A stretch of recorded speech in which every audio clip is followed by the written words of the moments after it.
Hello crafty community, this is Sherry and I have a couple of projects that I've been working on that I would like to share with you. The first project is this embellishment book. I used a breakfast sandwich box as the base for the book, and I merely cut away the parts of the box that I didn't need. That's how I got it. That's how I got this really good shape and sturdy cover. I covered the cover with paper and some trims here along the spine, which is really good because I have so many trims in my stash, so it's good that I'm using those up. I use the DCWV Magnolia Way Stack. This is the second project that I have made for her using this pad of paper. I've gotten a lot of mileage out of it so far, and as you can see, I can get a lot more mileage out of it. Something unique about these papers is that they have a high gloss on them. So, and when you fold them, sometimes the seam breaks a little bit, showing the inside. But anyway, it's not double-sided paper, but it is fun to work with. Super bright colors. So the primary colors in this collection are a green, a darker green, a bright pink, and a yellow. So I pulled a bunch of stuff out of my stash that were those colors to help me make the embellishments, and then I also used paper from the stack. As you can see, I put a shaker frame on the front of it and a layered butterfly with some gold leaf on the edge of the wings. And I have some flowers here that are flanking the left side here of this, and there's a doily, and it tore when I was putting it on, but it looks like it was meant to be that way, like it's kind of vintage, so torn a little bit is really cool. And then the back is just another piece of paper. There's a very glittery bird back here in the trims, and the rest of the doily, I'm using one of those big doilies in my collection. This ribbon is just a leftover gold ribbon from a Christmas packaging, and I knew that I could use it for something. It was the perfect length and a really good rich color that goes good with this green. I attached it to the book under the cover page and put it through an eyelet there that I have, and then I put it through an eyelet on this side too.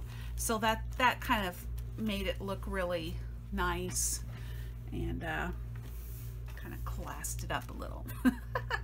Okay, so I've put some embellishments in here, and I made all of these embellishments using the papers from the collection and some other things from my stash. But I have this flower die cut from Sizzix. It's a Biggs die, and I used that to get all of these flower shapes to make these larger flowers. The paper is very heavy, so it's not super easy to work with for flowers, but it did curl nicely for me when I just used one of those pens, embossing pens, and in the middle of it, and they curled up nicely. I made some tags and banners for her, and you know, I just save old packaging and reuse it for things that I make. Crepe paper rosettes in those 4 colors. These are die cuts from the collection. These are more die cuts from the collection. These are borders, so I used some like border dies. Made some layered butterflies. My punch actually broke that makes this little butterfly, so I had to kind of change up how I was doing my butterflies. And then I went out and bought some, not before I finished this, but I bought some die cuts for butterflies. I made these crepe paper bows. I got this idea from Septeria 18, who is Sandy, and I'll link her channel below. I'll link the actual video. I get so many good ideas from her. As you can see, I reused packaging there.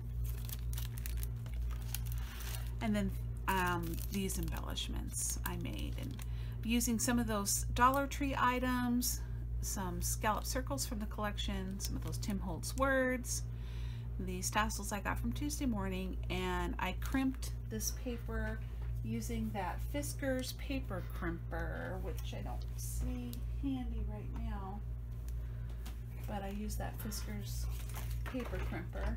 Yeah, I'm not seeing it, so I hardly ever use it, and I think I got the idea for these from Sandy also.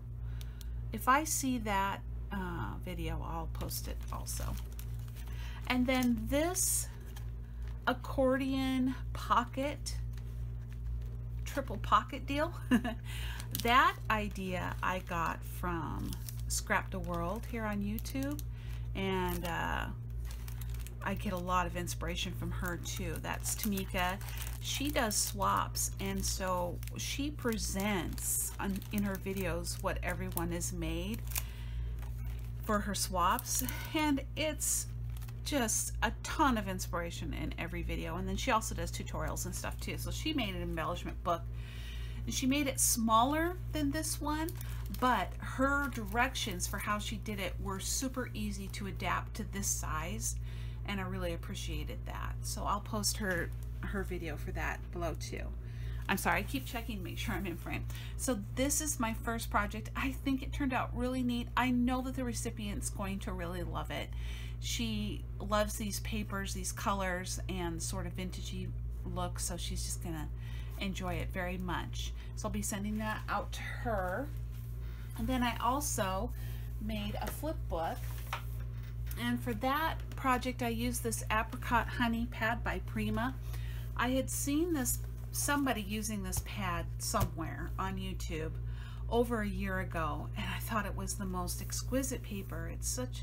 It's so light. It's got the rose gold foil in it, and the colors are so light and soft, and I wanted it ever since. But everywhere I went to Joann's, because last year I did a lot of craft shopping while I was in Phoenix visiting my husband at the hospital. I went to Joann's, I went to Michael's, I went to Hobby Lobby. I could never find it, but just before Mother's Day I went to Hobby Lobby with my daughter, who's also mom of my beautiful grandkids, and they had it at Hobby Lobby. So it was a little pricey, but you use your 40% off, and it was so worth it, because then I finally got to use some of this paper that I've been loving all this time and looking for. The colors and the patterns are just, they're peachy and pink, and the super light colors with that really natural green in there, and of course the rose gold. So as soon as I got home that night, I started making a couple of flip books using this paper. I fussy cut out some of the elements that came with it, because it comes with some little tags and some like journaling cards. And here's a butterfly using that die cut that I mentioned earlier. This cage is actually from a different collection, I don't remember. And then this bow is with a bow punch. So I got some trims while I was at the same Hobby Lobby that I intended to use with the collection, because of that crisp white that is throughout the collection. I got these crisp white trims. Here's one that is circles, one that is flowers, and I also got this lacy scallop. So the flip book pattern, I followed a tutorial by Sandy, who is Septeria18 here on YouTube.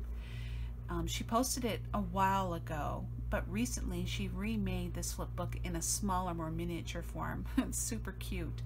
But you use one 12 by 12 piece of paper to get the effect. And the nice thing about this Apricot Honey paper collection is that it's double-sided. So it was perfect for this particular project. I added a pocket on this page. Here's just a flower die cut. This is from the paper collection. This is from the paper collection. This is one of those Tim Holtz words. I stuffed this with some flower, heavy flower die cuts. Those you find at Hobby Lobby. At my Hobby Lobby, they keep them in the roll that has all the stickers in it. There's another one of those. Here's another butterfly from that die cut. I put a little eyelash yarn here to sort of shabby it up a bit. This page has a pocket, so I put some vintage envelopes in there, like coin envelopes, and it also has a pocket that you can put something in from the side, and I haven't finished making the tag that I want to put in there, so that will go in there. Here I put just some pink lace here, an embellishment that I made using papers from the collection, and this little rose is probably from a Tim Holtz bag of flowers. It has a little pocket flap, and I added some bows to that I got at Hobby Lobby when I was there. There's another one of the flowers from the collection, a trim from my stash. Very simple, but really fun to make. I think the cover is my favorite because of all the layering that I did. So those are the two projects that I have to share with you. I sure hope you liked them, maybe even got some inspiration. If you like this video, please give me a thumbs up. Hello, returning subscribers. It's great to see you again. Thank you for supporting my channel, and if you're not a subscriber but you enjoy seeing what other crafty people have been making, go ahead and hit that subscribe button. Thanks for watching, everybody. Bye-bye.